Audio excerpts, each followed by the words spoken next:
네팔을 다녀와서 제가 목사님께 자청했습니다. 목사님, 내가 네팔 다녀온 얘기 이제 TMF도 끝났는데 한 금요일 저녁, 하루 저녁 제가 보고하면 안 될까요? 그랬더니 목사님께서 아니요, 금요일 하지 마시고 주일날 해주세요.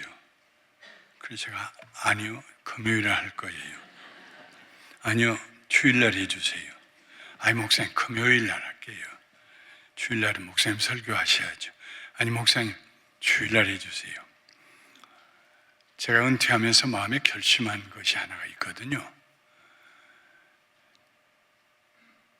우리 담임 목사님이 나한테 뭐든지 말씀하시면 내가 순종하리라. 그래서 다 아멘 안 하는데 혼자 아멘 하고 계셔.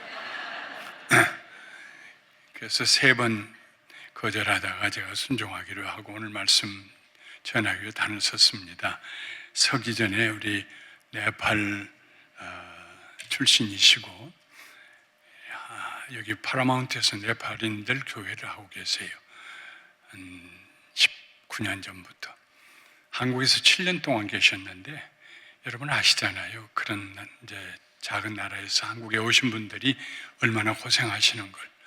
그 7년 고생하시는데 한국말을 얼마나 잘 배우셨는지 사자성어에 능통하십니다. 근데 사모님은 한국말 잘 못하세요. 대신 영어를 하세요. 우리 사모님 바비추라라고 하는 네팔 사모님이신데 지금 와서 앉아 계시네요. 한번 일어나 봐요. You stand up, 바비추라. Yeah. 박수로 한번 환영해 주시면 감사합니다. 앉으세요. 그리고 Robert, I think you need a translating device. 이거 갖다 주셨나요? Okay, very good. Yeah. 우리 네팔 나빈 반다리 목사님이요. 반다리 하면은요, 네팔에서는 양반 계급이에요. 거기는 성에 의해서 4계급으로 나눠져요. 그런데 목회를 잘하시고 특별히 하나님을 사랑하는 마음이 뜨겁고 저한테 네팔 가자고 그래서 그런 말 하지도 말라고 그랬는데 그 말이 제 마음속에 떠나지 않아서 결국 같이 다녀왔습니다. 가서 저를 위해서 통역을 해주셨고 또 가만히 보니까 얼마나 네팔 자기 고국인들을 사랑하는지 몰라요. 그때에 있었던 일을 5분 동안 우리 나빈 목사님 나오셔서 먼저 간증해 주시겠습니다. 할렐루야. 우리가 죄인 됐을 때는 그리스도께서 우리를 위하여 죽으심으로 하나님께서 우리를 위한 자기의 사랑을 확증하시느라 하는 말씀이 있습니다. 우리가 어려웠을 때는 하나님께서 또 귀한 목사님들, 선교사님들, 전도사님들, 주님의 성도를 보내주셔서 우리의 문제를 해결하시고 다시 쓰게 합니다. 2년 전 이야기입니다. 저는 목회가 힘들어서 어떻게 할지 몰라서 거의 3일 동안 어디 가서 조용히 주님과 함께 시간을 보내고 그리고 음성을 듣고 계속 하든지 말든지 그런 가운데 있는데 어느 날이 브라이언 집사님을 통해서 김영길 목사님을 만나게 되었어요. 목사님을 만나서 이야기하다가 3일 동안 어떤 집회가 있대요. 갈 수 있냐고 물어보시는 거예요. 내가 바로 그거 잡고 있었잖아요.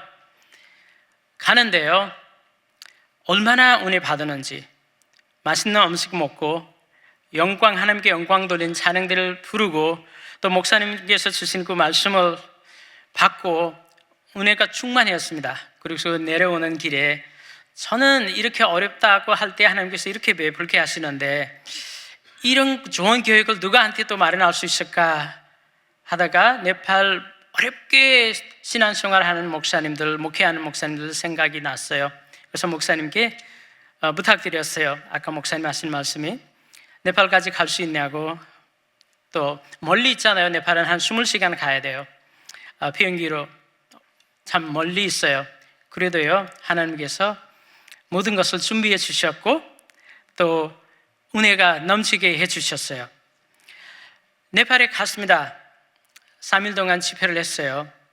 근데 그 집회에 참석하는 분들의 이야기를 들으면 걸어서 4일, 자동차로 이틀 걸려서 오는 분들도 있었어요. 보통 멀리에서 오는 분들은 가까이에서 오는 분도 있었지만은 멀리에서 오는 분들은 이틀 차를 타고 왔어요.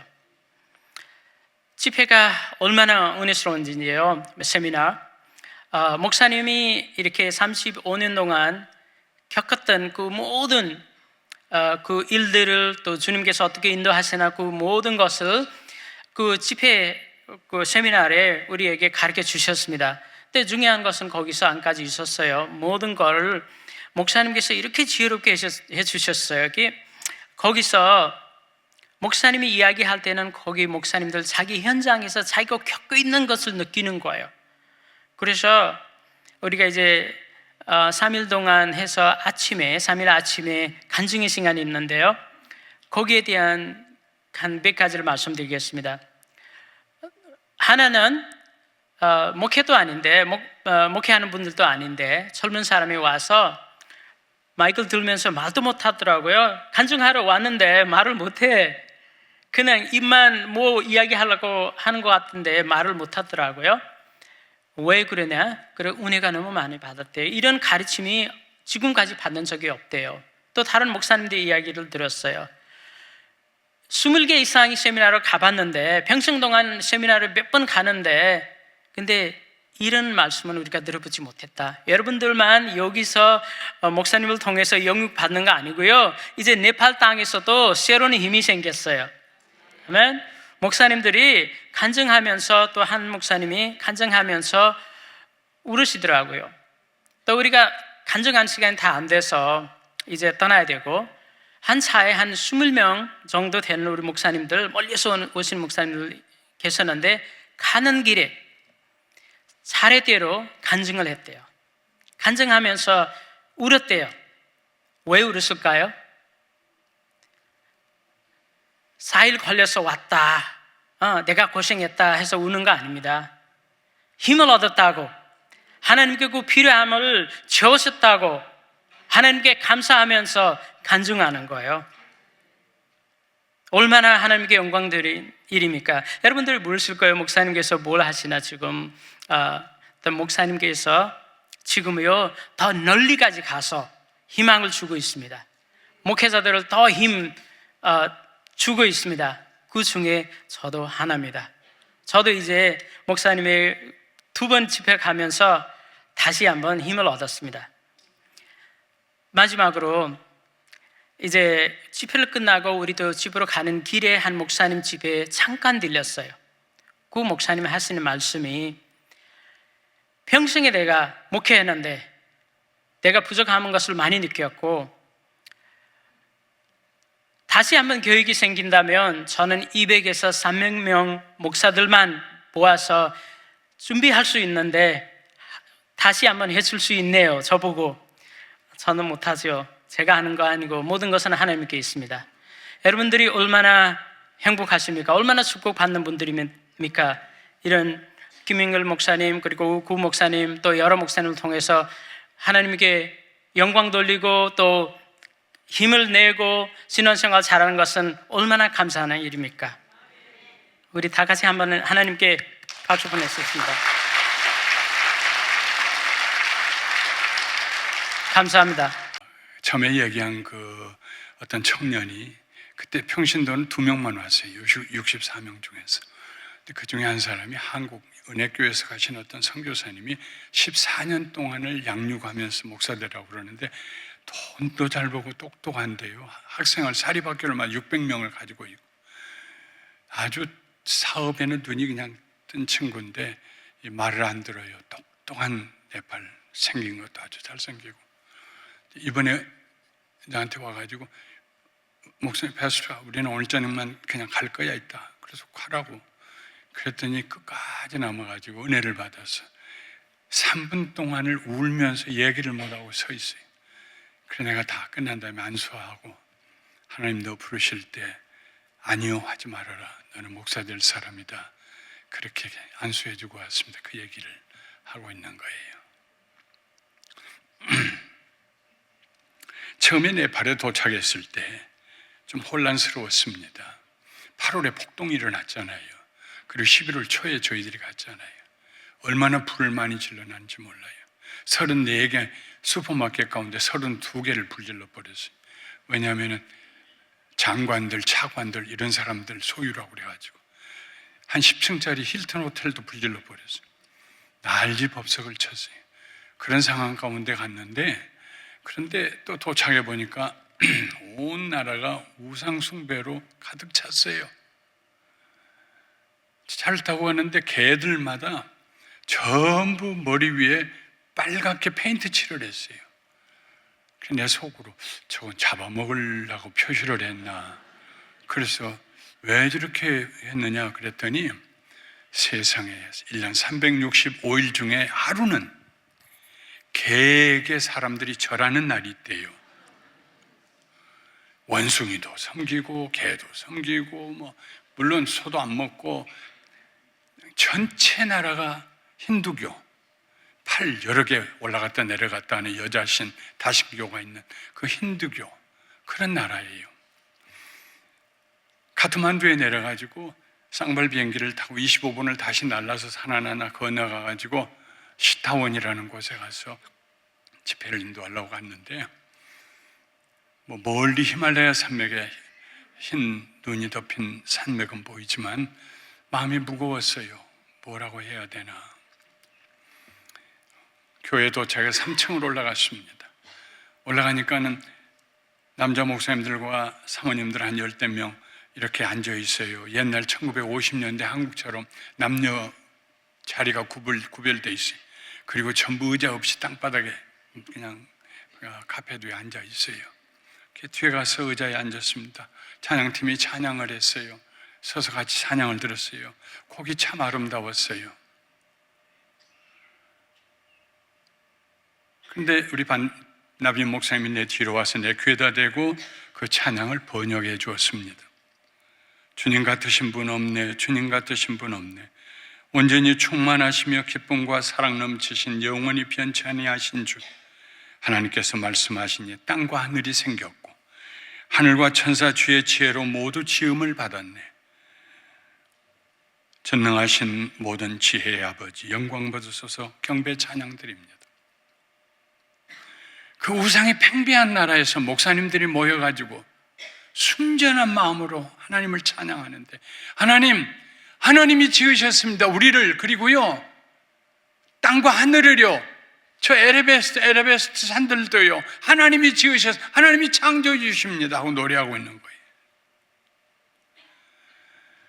옆에 있는 나비 목사님에게 이 노래 저 오스트레일리아의 큰 교회 힐송 처치에서 가져온 복음성가냐 하고 물어봤더니 아니래요. 네팔 크리스찬 음악가들이 만든 노래래요. 주 영광 나타내시려 흙으로 사람을 지으사 주님 형상 닮게 하셨네. 우리가 전할 주 떠날 때도 불순종할 때도 우리를 버리지 않으시네.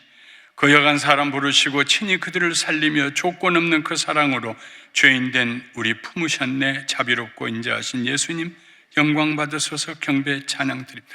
힌두교의 여신이 아니라 다신들이 아니라 예수님이 우리를 구원하신다. 예수님이 구주이시다. 복음의 진리를 찬양하고 있었어요. 갑자기 제 눈에 눈물이 고였습니다. 그들의 순수한 모습을 뒤에 보면서 나는 얼마나 때가 끼었는가, 얼마나 경직되었는가. 어린아이와 같은 순수함이 내게 사라졌구나.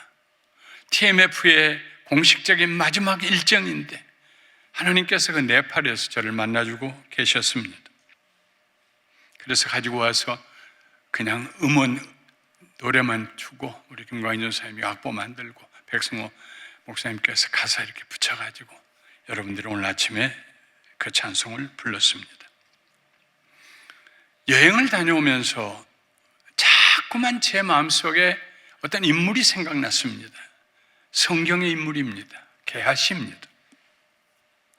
게하시는 엘리사 선지자의 사환입니다. 종이 아니고 개인 비서 같은 사람입니다. 열왕기 상하는 유다의 20명 왕과 북왕국 이스라엘의 20명 왕의 이야기가 기록된 책입니다. 그런데 그 이야기에 게하시의 이름이 열왕기 4장과 5장과 8장에 3번이나 나옵니다. 어느 보통 왕들보다도 더 많은 분량이 이 엘리사 선지자의 사환 게하시에 관해서 기록되어 있습니다. 그는 선지자 엘리사의 수종을 드는 사환으로 택함을 받았지만 어느 날 아침 나락으로 떨어지는 경험을 했고, 그리고 하나님께서 그를 다시 영화롭게 회복시켜 주셨습니다. 오늘은 여러분과 함께 게하시의 이야기를 나누려고 합니다. 열왕기하 4장에는 수넴 여인과 게하시의 이야기가 기록되어 있습니다. 수넴은 나인성 과부의 아들을 예수님이 살려주신 그 나인성으로부터 얕은 막한 산 하나를 넘어서 남쪽으로 내려오면 있는 평야 가운데 있는 동네가 수넴입니다. 지금도 있습니다. 도단성에 살고 있는 엘리사가 게하시를 데리고 자기 스승이었던 엘리야가 주로 자주 갔던 갈멜산을 찾아갈 때마다 꼭 그 수넴을 지나가야 됐어요. 수넴에 한 여인이 살고 있었습니다. 부요한 집안의 여인이었습니다. 자기 남편에게 이렇게 말했습니다. 여보, 하나님의 사람 엘리사가 늘 우리 동네를 지나가십니다. 갈멜산을 가기 위해서. 그 먼 길 가느라고 얼마나 피곤하겠어요. 우리가 혹시 그를 위해서 거처를 하나 마련하면 안 될까요?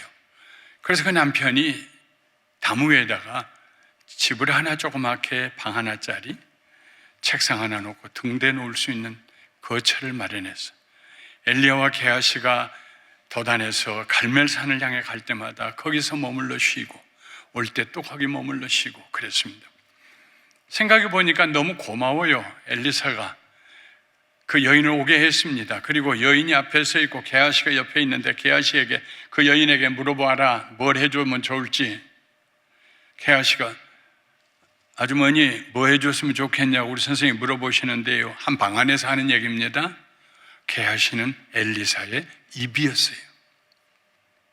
나는 다 가졌습니다. 나에겐 필요가 없습니다. 왕에게 뭐 얘기해 줄까 필요 없습니다. 그래 그냥 갔어요. 근데 게하시는 마음이 착하고 온유한 사람이요, 동정이 많은 사람이요. 그래서 가만히 생각해 보니까는 그 집에 아기가 없어요.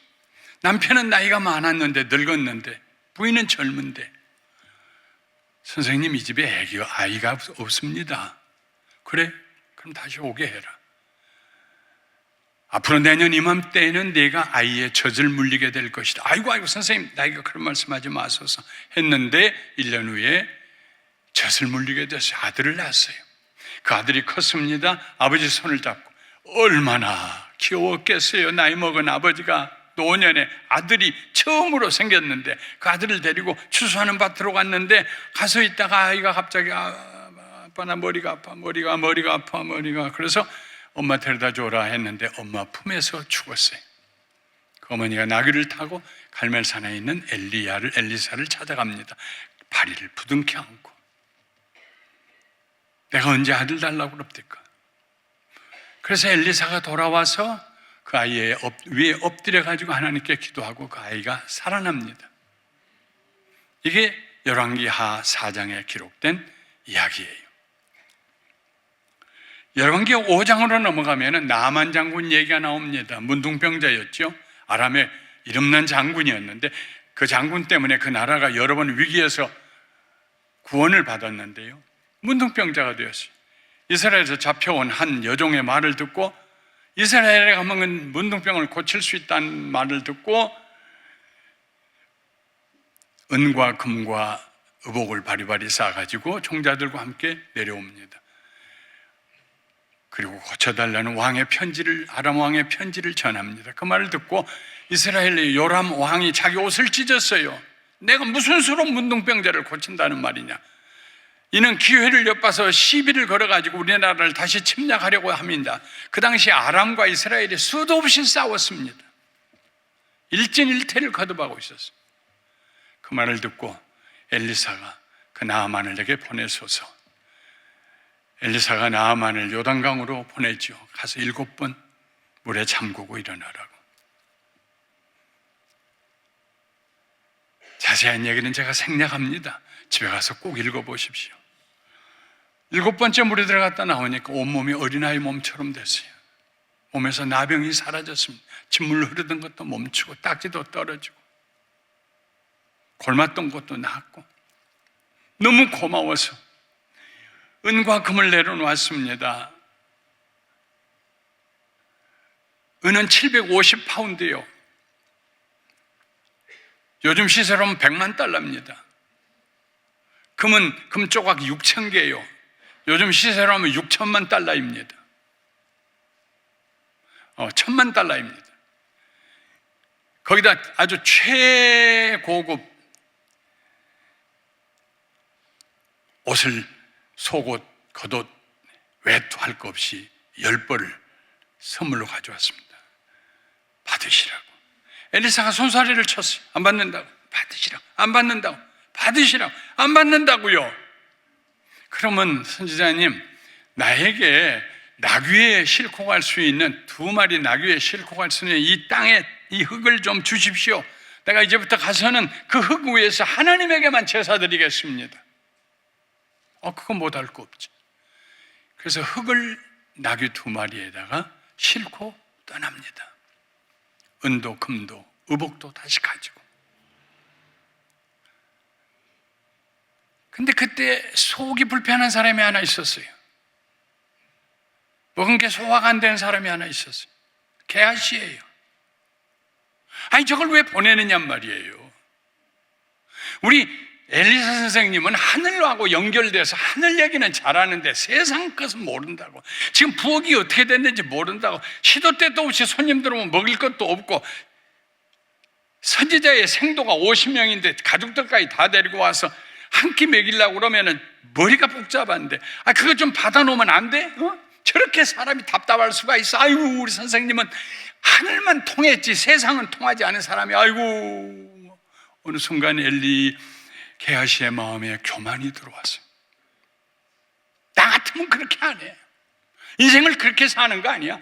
신앙도 좋아야 하지만은 좀 사는데도 좀 정신 차려야지. 이게 뭐 먹고 사는지 입고 사는지 모르고 그냥 혼자 앉아 기도만 하면 다야? 게하시의 마음에 교만함이 들었어요. 교만이 들어오면 덩달아 따라 들어오는 것이 탐욕입니다. 그 아까운 걸. 공짜인데 우리가 그렇게 병 치료해줬으니까 받는 게 마땅하지. 생각이 행동을 인도합니다. 결국 일어나서 따라갔어요. 장군님, 장군님, 장군님, 장군님.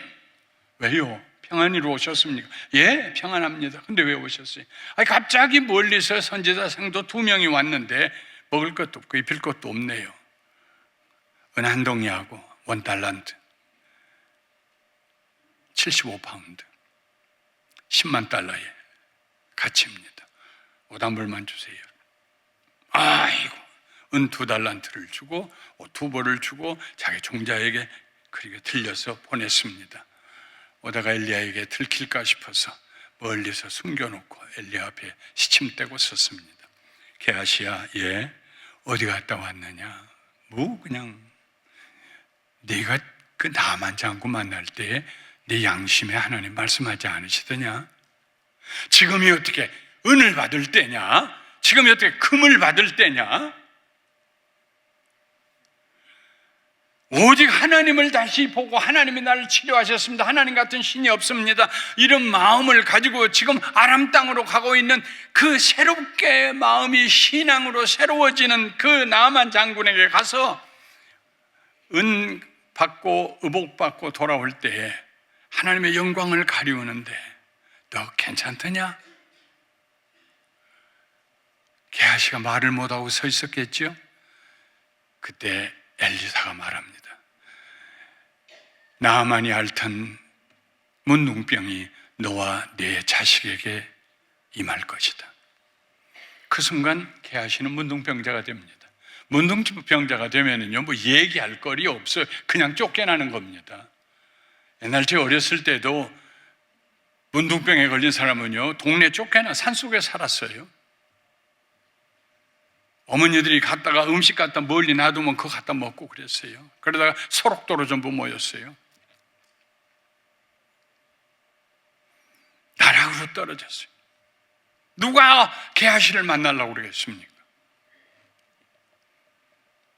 그의 마음에 분노가 가득했겠죠. 아마 처음에는 원망했겠죠.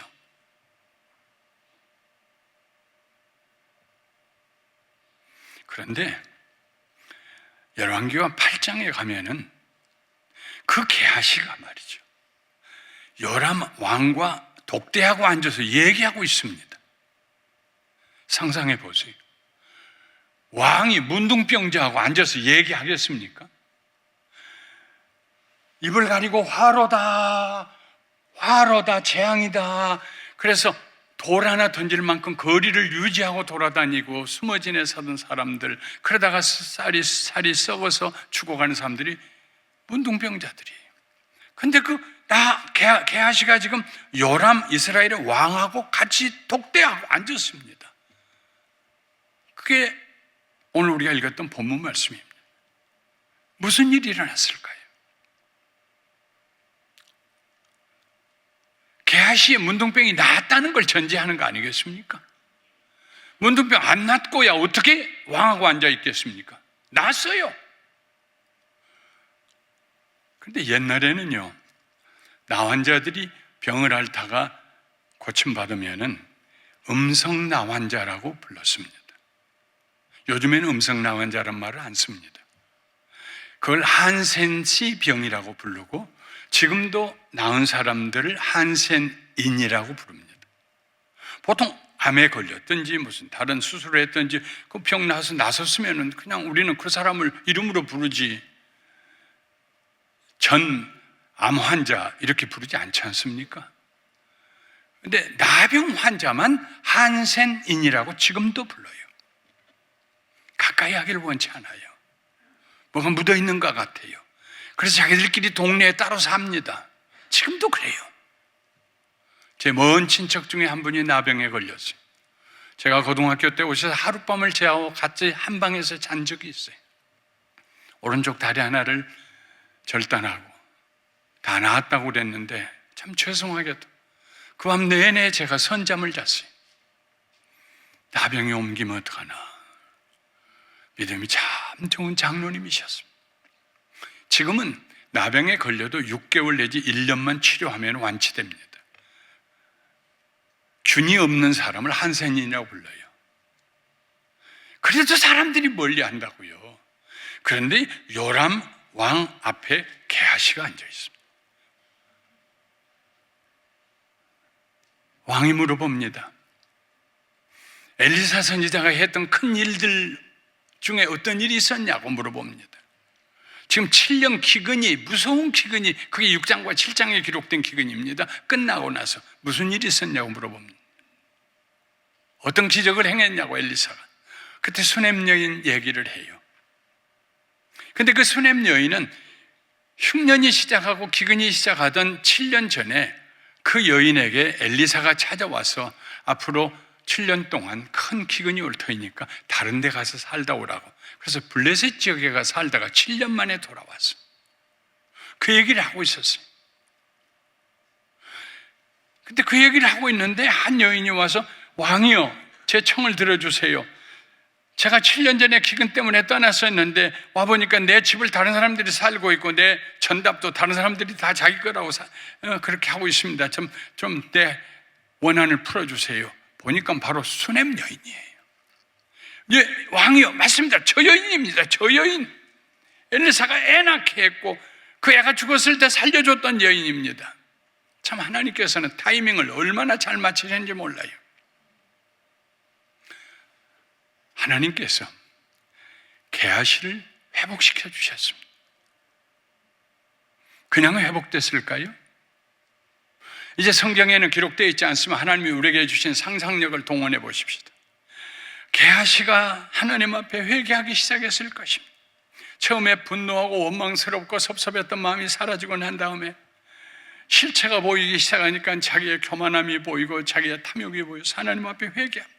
하나님 용서해 주시라. 밤낮 없이 눈물로 회개합니다. 하나님께서 그 기도를 들으시고 엘리사를 부르셨어요. 엘리사야, 게하시 좀 가봐라. 저렇게 눈물로 회개한다. 가서 손 얹어 안수하고 기도 좀 해라. 그래서 엘리사가 찾아가서 기도해주고 게하시의 문둥병이 사라졌어요. 게하시와 엘리사가 다시 한번 껴안고, 껴안지 않았던 엘리사의 발에라도 입을 맞추고 회복이 되었어요.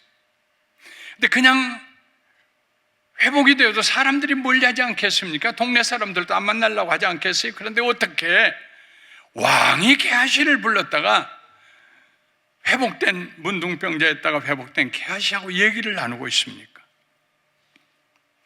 하나님께서 게하시를 회복시키실 때 영광스럽게 회복시키셨다는 것입니다. 영광스럽게, 흠이 없이 점이 없이 깨끗하게, 이전 것을 돌아보지 않도록, 추억하지 않도록 깨끗하게, 영광스럽게. 게하시는요, 병 낫고 난 다음에 왕과 만났어요. 근데 누가 안 만나주겠어요? 그래도 우리 마음에 이런 생각이 들지요. 그래도 그렇지, 좋은 생각 가지고 그거 갖다가 먹여 살리려고 했는데 그걸 문둥병을 만들어 놓으면 어떡하느냐고, 문둥병자를. 그런 생각이 들지도 모릅니다. 하나님 미우셔서 그랬을까요? 엘리사가 미워서 그랬을까요? 아닙니다. 사랑하는 자식에게 징계의 매를 들지 남의 자식에게 매 안 듭니다. 히브리서 12장 7절 8절 그리고 11절 말씀 우리 한 목소리로 크게 읽어보도록 하겠습니다. 하나님이 아들과 같이 너희를 대우하시나니 어찌 아버지가 징계하지 않는 아들이 있으리요? 징계는 다 받는 것이거늘 너희에게 없으면 사생자요 친아들이 아니니라. 무릇 징계가 당시에는 즐거워 보이지 않고 슬퍼 보이나 후에 그로 말미암아 연단받은 자들은 의와 평강의 열매가 있느니라. 혹시 한 해 사시다가 뭔가 잘못했어, 난 하나님 마음을 아프게 해드렸어, 그래서 내가 이렇게 어려운 일을 당해, 양심의 가책이라든지 죄책감이라든지 혹은 실제 삶의 어려움이 다가왔다든지 그런 분이 계신다면 낙심하지 마세요. 하나님이 여러분을 그렇게 하신 것은, 그렇게 어려움을 당하게 하신 것은, 허락하신 것은 미워서가 아닙니다. 미우면 그냥 나가라고 하면 그만이지요. 옛날 어른들이 회초리 가자로, 회초리 얼마나 무서워요. 그리고 회초리를 장롱 위에다가 요만큼 보이게 놓지요. 무슨 일 있으면 저 회초리 하면 끝나죠. 울음도 물론 때리지 않으면서도. 사랑하는 자에겐 징계의 매를 하나님이 드세요. 우리가 잘못했는데도 하나님이 모른 척하고 계신다면 우린 버림받은 사람들이에요. 하나님 우리를 사랑하시기 때문에 알게 하세요. 하나님 우리를 사랑하시기 때문에 다시 회복시키세요. 회개하게 하세요. 회복시키실 때 그냥 회복시키는 게 아니라 영광스럽게 회복시켜주세요. 말씀을 마치겠습니다. 네팔에서 오는 길에 서울에 들려서 남대문 시장에 들어갔습니다. 앞이 잘 안 보이고 침침하고 그랬어요. 안경점에 가가지고 UV를 막아준다고 이거 쓰면은 틀림없다고 그래서 그저 맑은 색깔이 나오는 선글라스를 하나 맞춰 썼습니다.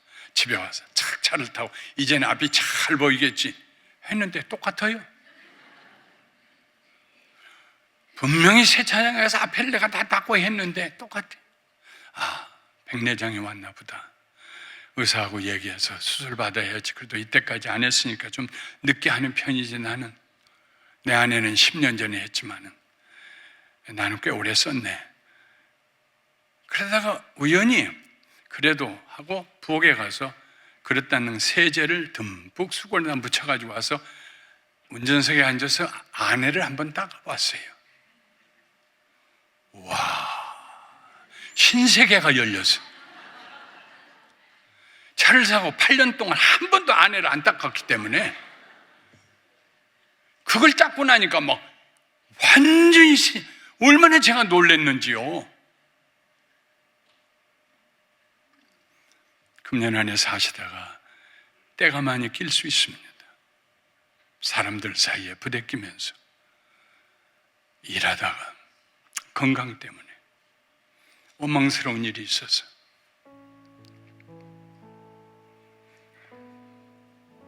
주님 앞에 나가십시오.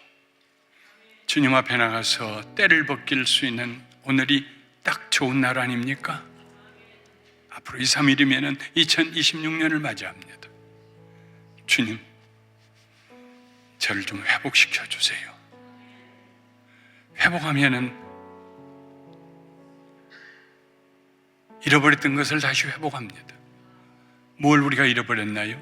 하나님과의 관계, 친밀함, 어린아이 같이 주님 앞에 무릎 꿇을 수 있는 순수함. 회복하면은 무거운 것들을 벗어버릴 수 있습니다. 우리 인생의 가장 무거운 게 뭐였나요? 교만함. 누가 우리 교만을 알아나 줍니까? 혼자 교만하려다가 속상하고 다 가질 것처럼 시작하다 가지지 못하는 탐욕. 회복하면 하나님께 더 가까이 나가게 되고 우리의 무거운 짐이 우리 어깨에서 풀려납니다. 시야가 맑게 됩니다. 하나님의 나라를 보고 하나님의 은혜를 볼 수 있습니다. 새해에 그런 은혜가 여러분과 함께 하시기를 주님의 이름으로 축원합니다.